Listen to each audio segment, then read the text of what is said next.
This week, I continued building upon my material exploration studies. I kept in mind our conversation from last week about the importance of articulating my reasoning behind the methodology of my process. How do I choose the objects that are going to stay and the objects that are going to go? How do I determine the next step? How do I know what is worth fighting for and when I should try a different tact? What are the specifics about this work that makes it feel delightful, whereas the other ones felt like a mess? I started out by working with metal parts from last week, trying to focus on illustrating the contrast of textures.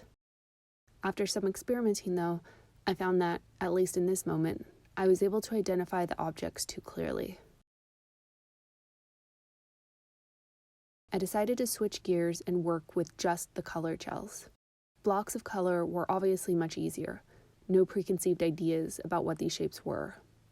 This process also reminded me of last semester's charrette and the work I'd done on the Pixel project. During this period of making, I also tried not to review the images as I made them, choosing to completely focus on what was in front of me and not what was being captured in the camera. I admit it was easier to build material this way, without having to critique myself during the process of making.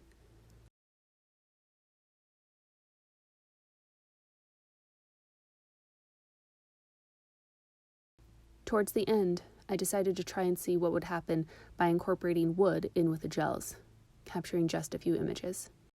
Even though I wasn't reviewing them, I wasn't finding a relationship between the two materials.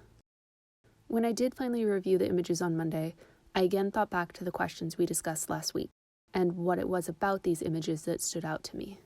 From a technical standpoint, the images I flagged had a shallow depth of field. I also seemed to prefer solid blocks of bright color, as well as the shapes that emerged from the layering of gels, resulting in abstract geometric patterns. However, other than being visually interesting, these didn't seem to fit the work I've been doing recently. I thought back to how I tried to combine the wood with the gels physically over the weekend, and wondered what would happen if I tried combining them digitally. I started simply, just using 2 photos. I selected based off similar colors or angles within the originals. This is when things started to become interesting. At first, there was a clear distinction between materials, like with this first image. But as I observed, I became more selective on the crop and combinations, initially matching these two because of the blue angles, but reacting to how much the oak log stood out in this combination. It felt somewhat surrealist. This third combination was originally paired because of a similar color palette, but as soon as I saw it, I felt as if it could have been constructed physically. Again, it almost possessed an element of surrealism. These images reminded me of your email from a few weeks ago, but I felt they fell into the innocuous surrealism that you said most students gravitated toward. I'd rather explore the areas that are overlooked, like the ideas of danger and tension that you mentioned in your email.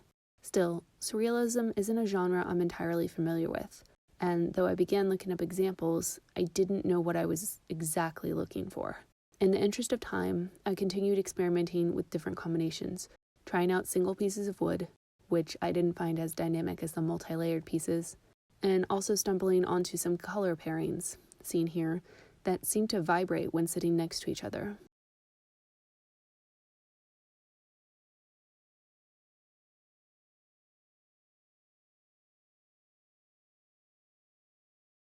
I then decided to see what, if any, relationships existed between all the images. At first, I placed them in a grid, similar shapes next to similar colors. Then I separated them into individual images, so cropped versions of the original images I'd shown last week, and tried to see if they were possible to arrange them into a gradient.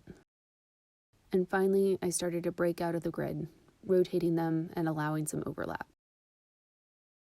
This way of working, identifying patterns and likeness and creating relationships between abstractions, is something I would like to continue exploring, specifically seeing how and if some of the other imagery I've created this semester has a place in this work. Thank you.